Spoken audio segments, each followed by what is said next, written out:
Welcome to March Brandcasting You Client Call. And it's great to have some new people on there. I know we have a couple of new customers who recently joined us. You're joining us for the first time, and we're really excited to have you. And you know what? Just to let you know, as a customer, in the help resources section of the customer dashboard, we have each of these calls that we do every month posted there as a post. So you can go back and look at some of the old subjects that we covered if you'd want, because actually they're really evergreen topics. So just keep that in mind. And obviously we're recording this for any of you that aren't able to join us live today, but great to see so many people today. Yay. Mm-hmm. And especially on a busy spring break weekend for many, our daughter is probably going to run in here in the middle of the call and make too much noise, even though we told her not to. But that's how it goes around here, right? Right. And so anyway, we have a few really a couple of really interesting updates we want to bring to you. So we'll definitely go through those. These are some of them are non-podcasting things, but we want to bring you some updates to things that we're experiencing and exploring specifically on LinkedIn at this point. We're going to talk about that. Yeah, they're all related probably to what all of you are wanting to do, marketing and growing your businesses, even if it's not very specific to podcast or content. But how you're sharing things and how you're sharing your podcast and all of those things. So we're always trying to bring you updates on those and things that we're finding aren't working and everything. And it's a mess out there right now in social media, because algorithms are changing like every moment, because they're struggling with the privacy concerns and struggling with, I'm going to fake news, but or fake stuff in your feed, bots, and they're struggling with all of those things right now. So it is really getting to be it's changing all the time. So we want to try to keep bringing you what's going on and best practices and what we're saying is working, because we have a viewpoint of all of your shows. And we also have our partner who has 1,000 revenue generating websites. So we see the things that are working on the blogging side and the things that are working on social. And so we will try to bring those to you every single month. And if there's something really critically important, like could damage your, business, or you could see a decline quickly, we will do an interim call. And we'll notify you all of that mid-month if we need to. So anyway, just a little housekeeping kind of stuff. All right, well, let's get into some of today's topics. Okay. Oh, you want? I was throwing that was a you. Nod to me. I was throwing it to you to lead. Let's start again. What are we talking about today? Well, I thought we could address some of those new issues, actually. Oh, you want to start? You want to start with the new issues? Okay. Yeah, usually we do a topic, and I was concerned. So, okay. So here's the thing. LinkedIn is owned by Microsoft. And so as some of you may know, we've had issues with Skype, because when Microsoft bought Skype, they had a different viewpoint in how that they wanted to use it. So we had this, so LinkedIn is going through some of these growing pains as well. And here's what's going on. If you are posting your links from an outside source into LinkedIn, you are getting lower visibility and lower feed traction. And so LinkedIn is encouraging within their own network posts. So in other words, if you're posting to the LinkedIn Pulse, right? If you have images and things that you've added into your, I'm going to call it into your profile or into your personal like news feed. If you have anything like that, that's okay. But if you're posting outside links and sharing them in, they are getting lower and lower traction, to the point at which I've seen some that, I was shocked at. So Harvard Business Review, I specifically follow them. And they are like, one of those top influencers that you can follow on LinkedIn. So they're an approved LinkedIn influencer, for lack of a better way to describe it. And typically when I see by the time I get a chance to read one of their posts or see one of their articles, which usually comes up on my feed 100% of the time, because I always do click it and read it, it has thousands of shares and thousands of comments and links. It can, depending on the subject matter. And I saw one that was so interesting this past week about the sort of decline in influencers and what that means and the size of influencers and having an expert panel. And so I wrote an article about Betsy Westhafer and how she does these expert advisory boards. And so it definitely interested me because it was a dovetail to that. So I click through it, I read the whole thing, and I come back to it, and it dawns on me that it doesn't even have 100 shares at this point. It has, I don't know, I think it was like 60. And I thought, okay, well, maybe they just posted and I happened to catch it on the thing, but it had been posted 12 hours earlier. And so what that is evidence to me is that it's not getting boosted and it's not getting moved up and it's not going out enough because it's an outside link in, because when I clicked it, I went out to Harvard Business Review to read it. And so it is being downgraded in the new LinkedIn formula. So how do we handle this, right? Yeah, so what do we need to do to get it out there? So one of the things that we do is we do a LinkedIn pulse. And I do that. I want to make sure because the way you're pronounced that, I want to make sure that isn't misunderstood as a post. Pulse. P-U-L-S-E, right? Pulse. Yeah. That's a like part of LinkedIn. Your pulse, right? Yeah. And so anyway, yes, thank you for that. I just want to make sure it's clear. Yeah. So anyway, what we do, and that is their blog, if you want to call it that. Okay. That is where you can put up a blog post. And so what you do is you simply copy and paste all or part of, and I don't recommend all because the transcript's way too long. So when I do my column, when I copy an article from Inc., I'll do the whole thing. But if I want them to go out and read it, though, like I want them to come to the post and read Feed Your Brand's podcast, then I'll only put a portion of it. And so usually I'll do the most of course, the opening paragraph, the really enticing part.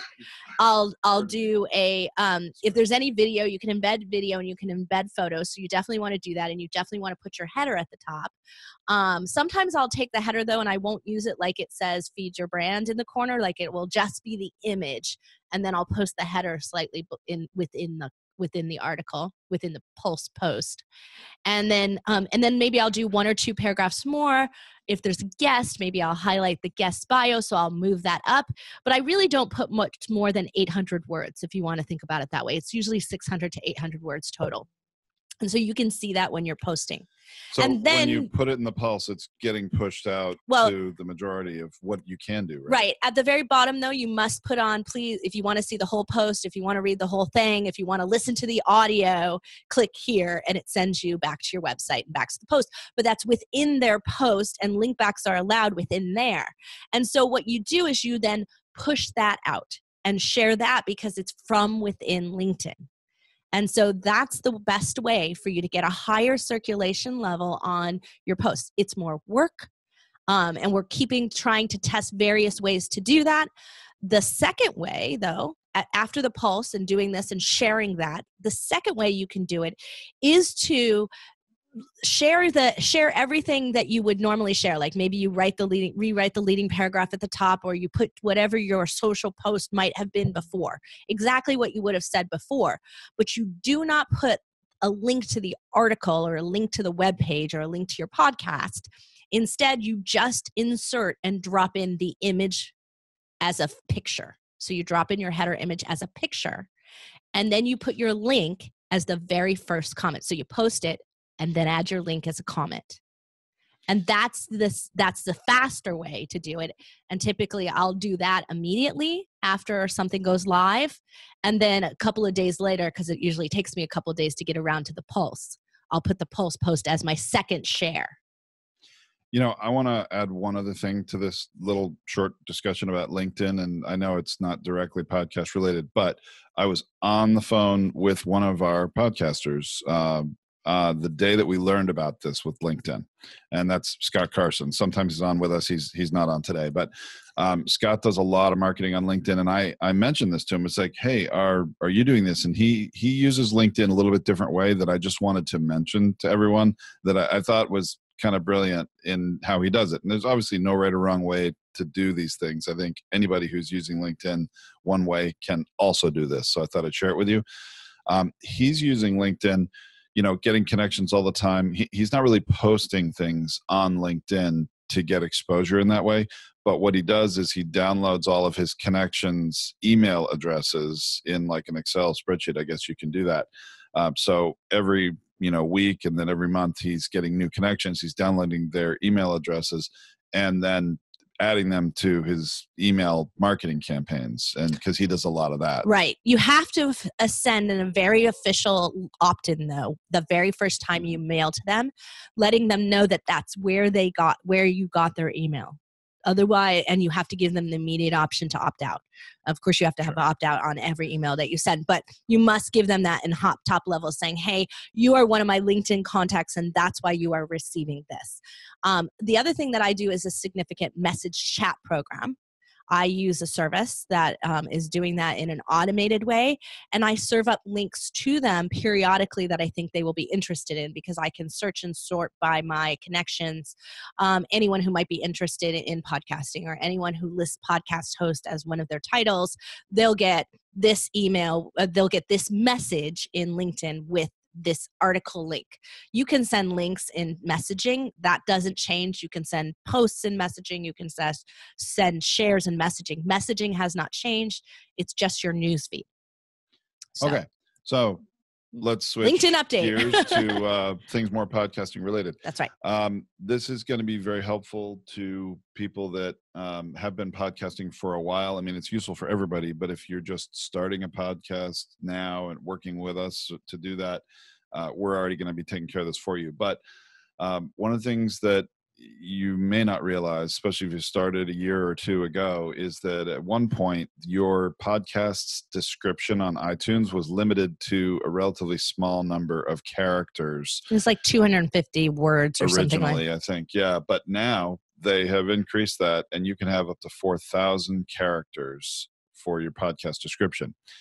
And while we still are advocates for the idea that your podcast description should have a very good overall description of your podcast that concise is and clear within those first 250 or so characters, because on some devices and in some podcast players, you're only going to see the first sentence or two, and you want to make sure you're getting your most important message across right up top. But we are recommending that podcast descriptions be expanded in general to use as much of those 4,000 characters as you can. Reason being, the search functions on iTunes and Google Play and Stitcher and some of the others are following iTunes' lead on this and expanding the descriptions to more characters.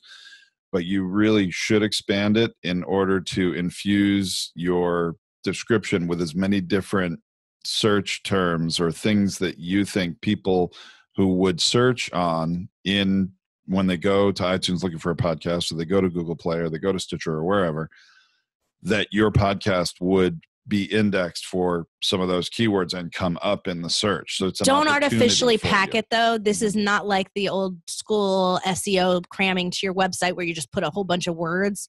Don't do that, because someone will see it. It's visible if they click read more or see more or learn more, depending on whatever it is. But yes, concise on your 250. We then put a hard return so that if there's a space, so you don't end up with some weird characters. And so that way, when they're searching on mobile devices, the short version is really right, and it still entices people and brings them into the show. And then from there, we sort of do a more expansive, that's what we just did on our recent new podcast that we launched, our own that we just launched. And so expanded that in those areas. And then also, it's a good place and good time for you to do some more on you, because there is not a clear link to, while you are the host and you may have a mention of that in your first paragraph, and you should, you should have something like, we have, product strategist or product expert Tracy Hazard. Like, it might say that at the beginning, but that's it. It's very short. You can have a little bit more bio, but don't put, we were in this publication, that publication, because that's not going to help you. You want to put anything related to your skill set, your keyword. That's where you can really put in your keywords. So I might be an Amazon or e-commerce seller expert. You could put those types of things in there, and in that description of what you do, and you can have that in your 4,000 words. So that's a really great place, because most of the when you have your host name where it's over on the side and it says Tom and Tracy Hazard or whatever that is, that's not clickable. So there's no bio that comes up with that on almost any of the search engine versions or the search directories like iTunes.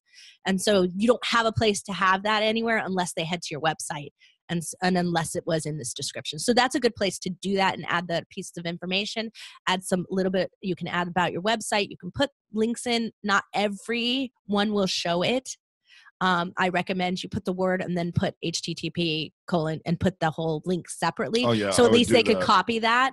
Yeah, put the HTML code for the link. Yeah, in I parentheses agree. or right next to it or after it, because not everyone will put dynamic links in. And so you do want that in there. So, but I wouldn't cram it with links either. I'd have just a couple. Yep. Okay. So that was something we thought maybe not everybody knew and we would share with you.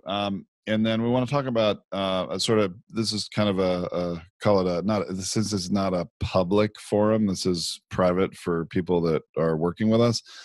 This is a private service announcement instead of a public service announcement. I was like, where are you going with that? It's a very PSA. long way of me trying to be a little cute. Yeah, okay. But what we want to talk about is copyrighted music. And so, I know many of you may understand this, but we've had a couple of people come to us lately, especially ones who have been podcasting for quite a long time, I want to make afoul of music copyright laws. So we thought we should touch on that. We just did an episode, which will be the longer deep dive of that. Actually, Alexandra sub-hosted for me. I substituted for me as a host because I was unavailable. I was speaking somewhere. But what I want to remind you all is that it's not just in your intro and outro.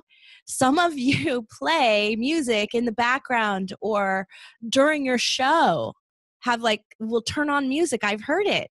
And that's a problem. And it's a bigger problem if you are also producing videos. So it can get you with no ads on your shows on YouTube. It can get you downgraded in Facebook's algorithm if they detect songs. They'll actually take your video down. They'll take it down. If they're, if they reasonably believe that you don't have the rights to use the music that you're doing. This has become a bigger issue and more, I guess, prominent lately.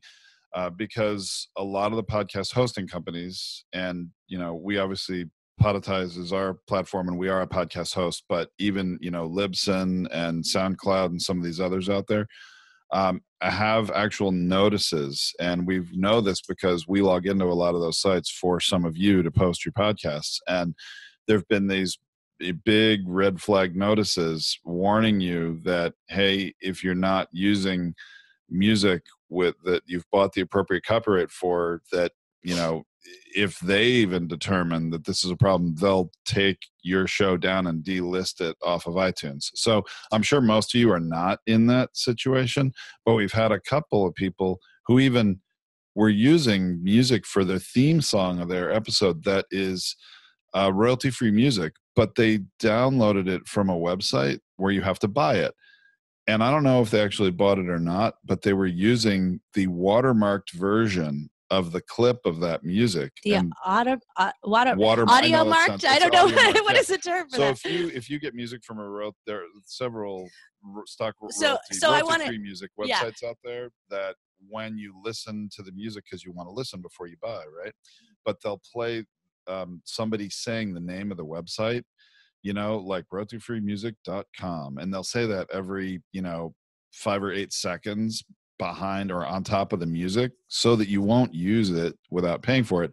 We actually had somebody who had used that as a theme music. And for a number of episodes, it was out there on iTunes like that. I'm like, it doesn't cost that much to buy the music, $50, $100 maybe at most.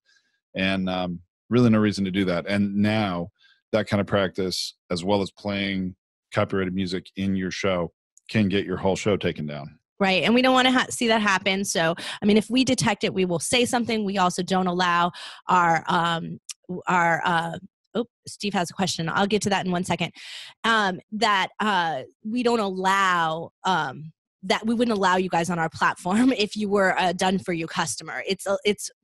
We're having to monitor the do-it-yourselfers who are coming onto the Podetize platform. But for you guys, we would notify you of this. But sometimes I just wanted to make you aware of the interim. But I also want to just really be clear. Royalty-free music doesn't mean the music is free. It means that every time someone plays it, you don't owe the artist royalty. And I think a lot of people are very confused by that you do have to buy a license. And sometimes you have to buy it, depending on the site where you bought your music, you have to renew that license. And so be really careful on that. We do it from a service in which we do a one-time buy, right? We use several different, actually, let's put that out there. Yeah. When we're setting up a podcast, there are several different royalty-free music websites that we look to. to find the music that is going to be to meet the client's satisfaction. And then it's very much a taste thing, right? So that's why we use a bunch of different sites. And we also do create original music and have a more limited supply, but in different genres. We have actual music that's original. But you do need to make sure you're buying the right kind of license. Right. Some of these sites have different kinds of licenses than others, and if you're confused on that, obviously reach out to us. We'll help you with it. But it's really not that tricky. And so Steve Gordon asked a question in chat, and I want to address that because it's very relevant here. He says we have music intros and outros. We purchased royalty-free a license of royalty-free music for a music site. Do you need to do anything differently? No. The answer is no.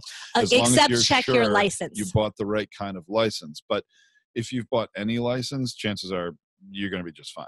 Yeah, usually there's like a digital online license, which is basically you playing it over a website. Podcasts are typically included in that. Well, one of the big distinctions, you want to make sure that you haven't bought a license for a single one-time use, that you've bought it for your entire show. And depending on the site you bought it from, they have distinctions there. It's still usually only between $50 and $100 at most for the license. So it's not really that expensive, but you do want to make sure you bought the right one. But as long as you've bought any one, you will have downloaded the music that doesn't have this, I call it watermark. I know maybe it's not the right term, this audio mark or whatever. It doesn't have somebody saying anything over the music. It's just the music. So if you've downloaded that, you've paid for it, and you're probably just fine. I was really shocked that we happened to with two different people very recently in the last couple of weeks, where they've been using actual music you would hear on the radio, and you definitely can't. Yeah, it happened to me. I was being interviewed and someone goes, "Oh, wait," and plays the music and then does his intro. And I was like, time out. Are you allowed to do that? Do you have the rights to that music? I was like, you're going to get your show shut down. And he had not realized. So it happens the other all one the that time. really surprised me is somebody used the one with the watermark in it. And to me, that was just silly because it's not very expensive. And why wouldn't you use that? So, but Steve, if you're concerned or if there's anything issues, and usually we check all of this when you come on, because we typically, when we set up a show, we buy the music for you and you've approved that. But if you're coming to us and transitioning to us and you're concerned, just send us either the receipt or the link to where you bought it from and the music. We can check out the license terms for you and just double check all of that technically for you. So if you're concerned, we're happy to take that on and have our tech team check that out for you. Okay. What else do we have? Well, one of the things I wanted to mention, coming up in April, usually we do this client webinar once a month. Usually it's the last weekday of the last Friday, I guess, of the month, which obviously today is. In April, we have 2 additional webinars I want to mention to you. And of course, if you've received the email for this webinar, you're going to receive the email about these, but I just want to mention it. So we have another company that we've started to, I guess I would say, what's the word? Collaborate with. That's a great word, Tracy. They have services that we don't offer in-house, and we're also offering our services to them and to their customers. So we're sort of cross-promoting and doing some webinars. And one of them, webinars, which is on April 10th, and you'll get an email about this, but April 10th at 1 p.m. Pacific or 4 p.m. Eastern time, is going to be about using your podcasting your way to a book. Basically taking a set of episodes and planning it out, ideally ahead of time, although you can do it after the fact. But this company, their name's Market Domination, they offer this program where you can take your podcast episodes and edit the content in a different way to put out a book in a very fast way. So I thought that might be of interest to some of you. And then on April 24th at noon Pacific, 3 p.m. Eastern, is going to be, they're going to be talking about their service to help get you guests, to help place guests if you have different kinds of guests, or some of you are incredibly well networked and have no problem getting guests. Others of you may want some help getting guests. Maybe you just don't have the time to do it yourself. And maybe, don't have a VA who could help you with that either, whatever the case may be. I think you might be interested to at least tune into each of these webinars, and whether you think you're interested or not, just to, learn a bit more about what they're doing and what they're offering. Just something to think about. Well, and I also just, on an aside about the guest idea is I had a call today with one of our new clients as well. And he had asked me how I get speaking events. And I want to it is embedded in one of the episodes that we did on relevant guests early on in this on the podcast on Feed Your Brand. Yeah, maybe you could look that up, Tom, and drop that into the chat there. I don't remember the episode name. Okay. But this is how I do it, is I actually use my guesting of podcasts, my choosing of what guest to have on my podcast and or have interviewed for my articles, for my column with Inc. magazine. So using it both ways. So I actually plan that out, and I'm selecting guests based on the fact that I think they have a very relevant audience that I would like to speak to, that they maybe or are an event organizer or involved with organizing an event or influential with organizing an event. And I plan that specifically to invite them on the show.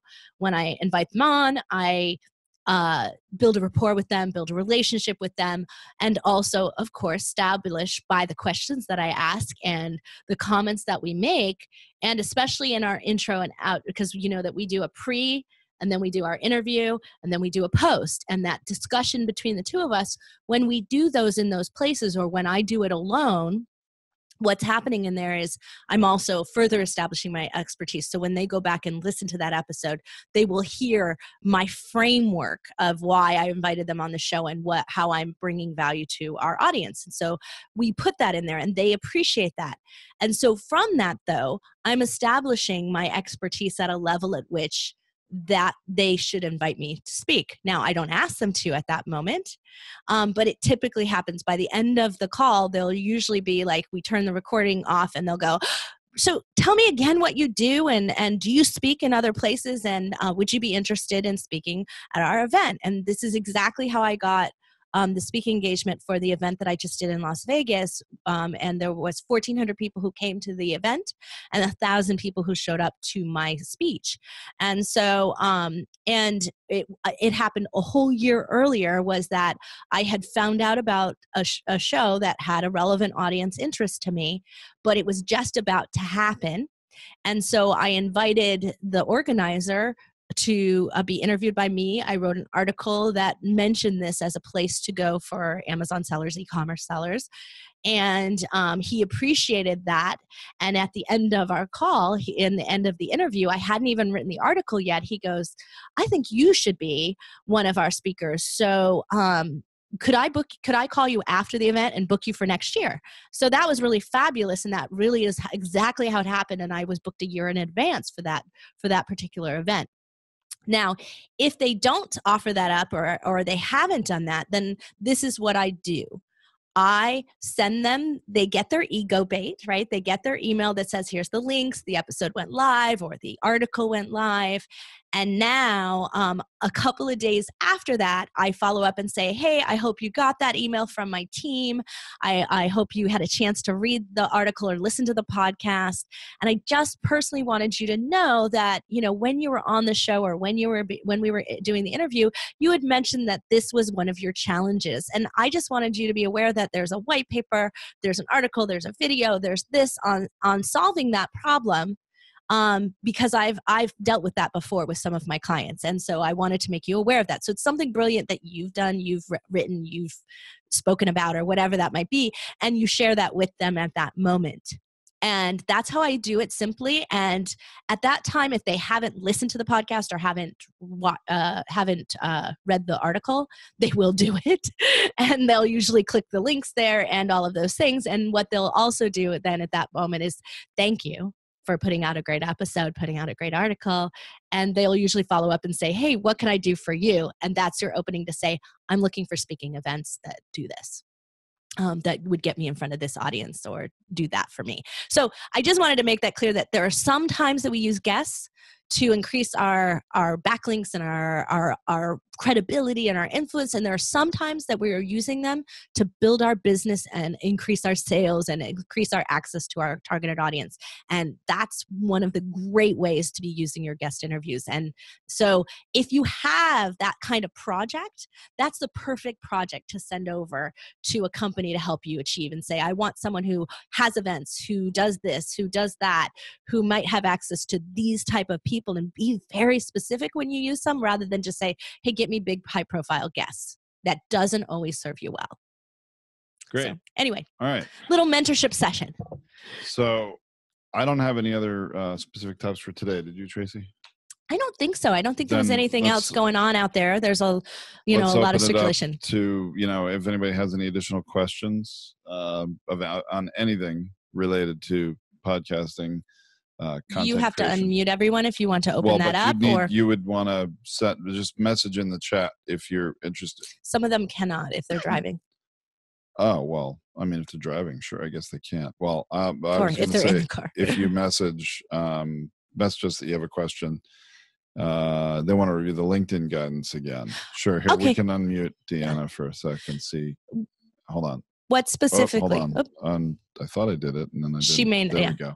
Deanna, what specifically about the LinkedIn did you want to go over? The Pulse or the whole thing?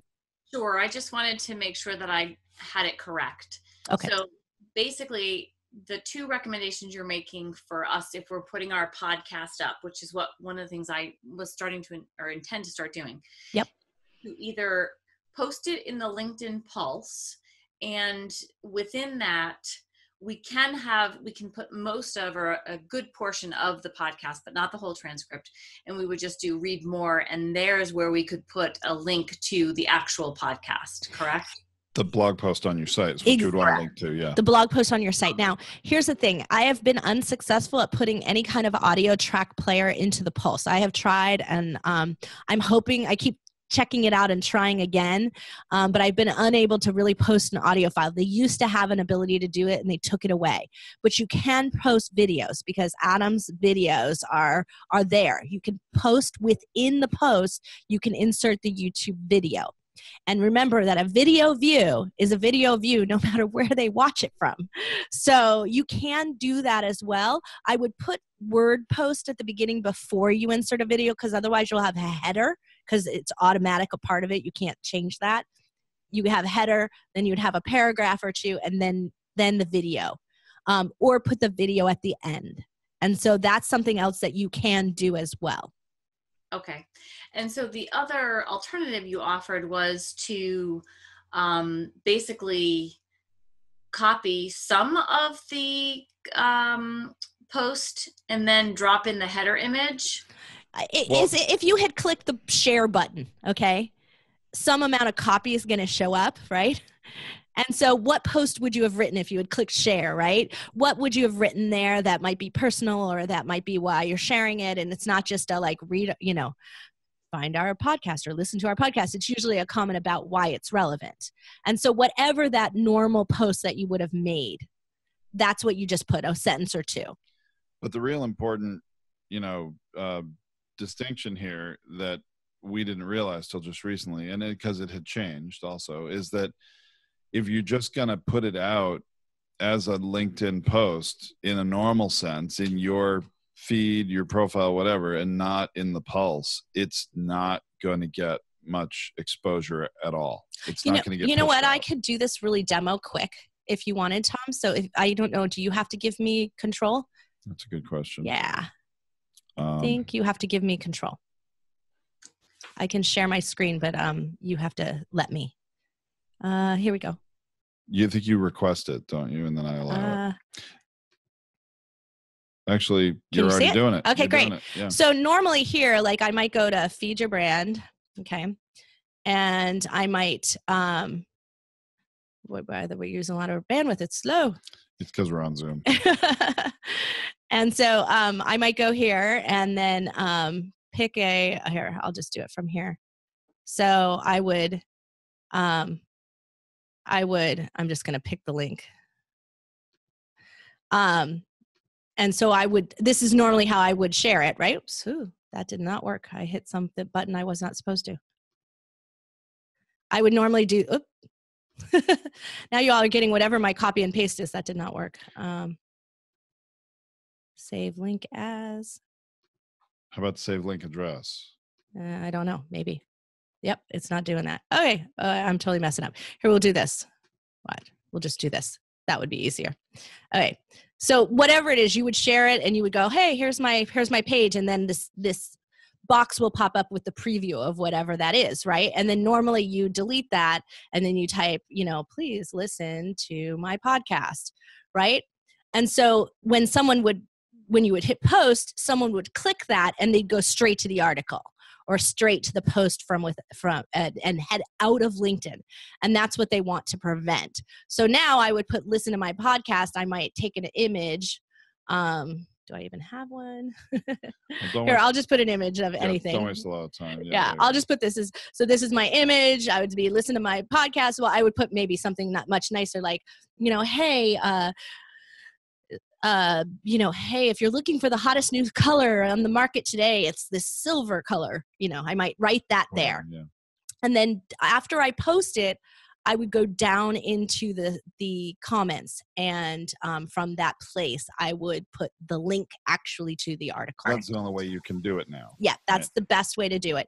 Now, let me just show you my pulse real quick. Discard. So would you recommend doing both? Doing it on the pulse and in the post? Yes, I do both. I've always done that. I've always shared. A share is faster because I could have before just copied the link or just hit a button, share this post on my site because I have LinkedIn share buttons. And so, but here you've got all of this and you can click share LinkedIn. And now all of a sudden you're actually sharing your own article. You see, share an update. You can share an update. You can post it to your groups. You can post it. You mean in your normal feed, you can share a pulse post. You can share a pulse post of your own stuff. You can also share other people's stuff. So, and that's important too, but that's what they're recommending that you do is that you share from within here. And that's what LinkedIn wants you to do because it wants you to close network. So Tracy, show everyone, because you went by that really fast for me, show everyone where you even find the pulse. Okay. So I'm a big pulse writer. I post up every single article in here. So this is your articles and activities, and you can see all my activity here. And so that is the pulse itself? That I will click it. So in all your activities, see how it says articles, post, all activity up here at the top. All activity, like this is every time I comment on somebody. Every time this is that Harvard Business Review article. See how many followers they have on that. But now look down here. Oh, you can't see it on mine. Okay. I was going to say we could click to the article and we'll show you. But this is my sharing of an article that I read, right? Oh, here it is, because you'll see theirs. So they had 1,421 likes and 22 comments. I can tell you that other Harvard Business Review, and this is a really, really interesting article, 10 times that easily. And so they're being downgraded and they're a partner. Look at the millions of followers. So Harvard Business Review should have much better reach. So from there, oops, now I'm hanging up. There we go, back up to the top. Okay, so from there, I can go to post, which is me making a post. That is just what we were just doing. I wrote this thing, was thinking of your diverse advisory boards when I shared the article to my news feed. And I shared it within LinkedIn, but they didn't post it from within LinkedIn. And then here's my articles. That's what the pulse is called, articles. All right. And so that's what I wanted you to share with everybody. So articles within LinkedIn is synonymous with the pulse. Right, exactly. Okay. And so over here on the left, you see I have manage your followers, your drafts. You always go to your drafts and you can put new ones in, but you cannot schedule posts. Like these are mine that are scheduled here to go out at some point. I just have my assistant do them when there's time because I post 6 articles a month, and whenever a new one comes out, there's just sitting here in the queue, and we go out twice or 2 to 3 times a week. These will get launched, and so and you can see she did all these earlier in the month. This March 9th was the date she happened to post all of the ones that will air within this month or within 4 weeks from whenever she did it. And so from there, now I can write a new one. And so here I am. There's an image at the top, headline. It's just like blogging. Composing a blog post. It's just blogging. Cool. Okay. All right. So I'm sorry, because this is really interesting to me. I'm going to ask a follow-up question. Sure. and it is podcast related. Here we've never posted an article about our podcasts. So, You should. what would you recommend? What kind of drumbeat would you recommend we do? I mean, I don't want to take all 50 and stick them out there at one time. So what do you think is a good number and time frame over which we can get them out there? Or would you just go moving forward? So, yeah, that's a really good question. There's lots of recommended post amounts for LinkedIn, and I find that people are not as frequently in LinkedIn as they are on Facebook, for instance, right? And so I find that posting more than once a day is too much. So I would recommend no more than one a day for sure. Sundays are a really good day to post as long as it's not a holiday. I personally don't post on holidays. I think it's intrusive to push business on that day. Not that people won't catch up in their feed because they're bored with their family. They do, but I don't think you should actively post on that day.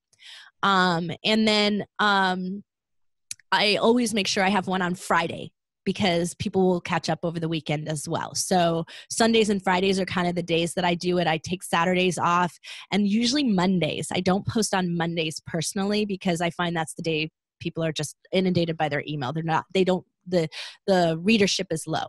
So if you want to do that to catch up, you do 5 days a week. But on practice on the whole, because I like to meter it out, I do 2 to 3 times a week. And so actually it is 3 times because I post 3D printing, I post on product, which is usually my ink articles, and I post on something related to podcasting. So I post 3 a week because they each have their own purpose. Okay, great. Thank you very much. You're welcome. Any other questions? Excuse me.